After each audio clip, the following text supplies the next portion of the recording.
So the signature of spiritual abuse, there's the kind, the new age like spiritual that Janet Richmond, the airy fairy kind, they have their methods.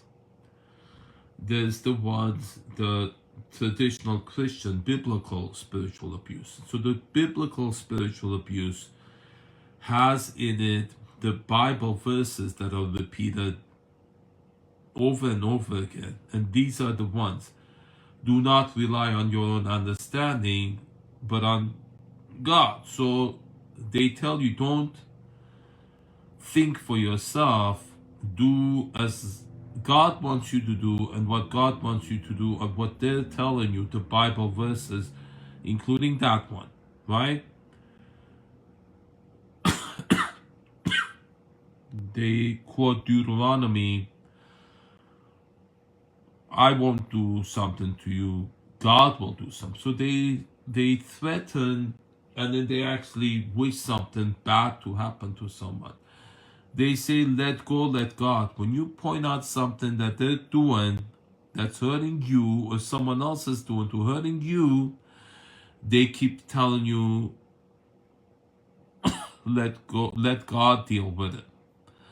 Let God deal with it. I keep hearing that from Tanya when I'm pointing out obvious injustice. This is the, to leave a car door open and say, I trust God. Why would someone do that? Right?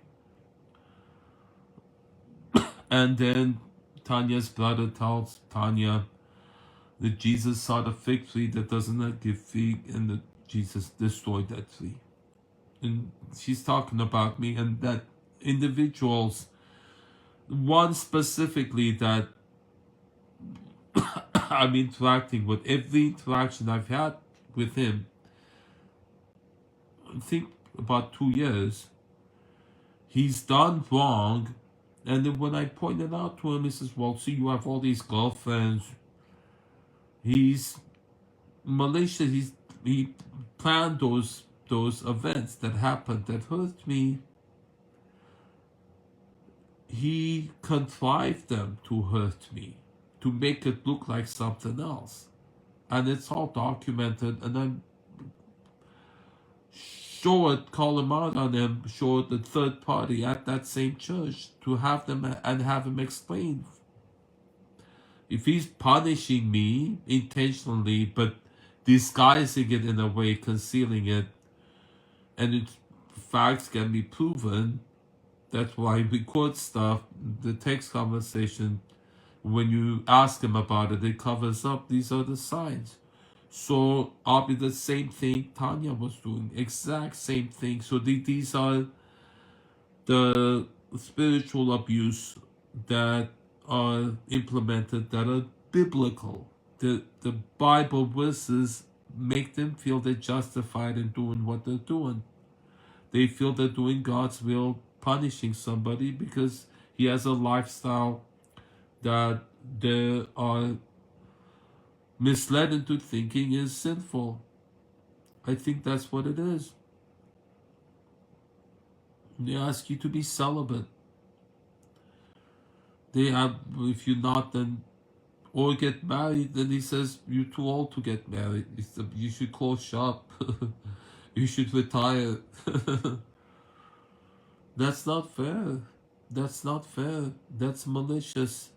What he's doing, what Tanya was doing, malicious, and she was manipulated into doing that by her brother. I have all these recordings that show it.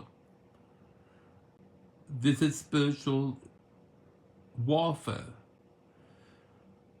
using Bible verses, which isn't what Jesus wanted. Jesus all he said was love one another, and that ain't love. There is love there. That church is, people at that church would talk to me, listen to me, and care about me when no one else would. I see them caring about homeless person nobody else, no one would talk to or listen to or care about. You see? But there are individuals there who may show that they're like that, but that's a deception. They keep saying that. She says, see, I said that nice thing to you. Do you not see? I'm good. Well, you're saying that to cover up the bad that you do. There's people there that bring food donations with a truck, but then they use their granddaughter to bait people into having something inappropriate that they can sue them for, or blackmail them. Extreme acts of kindness and generosity perpetrated by people who concurrently doing extreme acts of injustice, which is what I've been experiencing. Extreme cruelty coming from the same source that gives you life. Your own mom. Hi, Mom.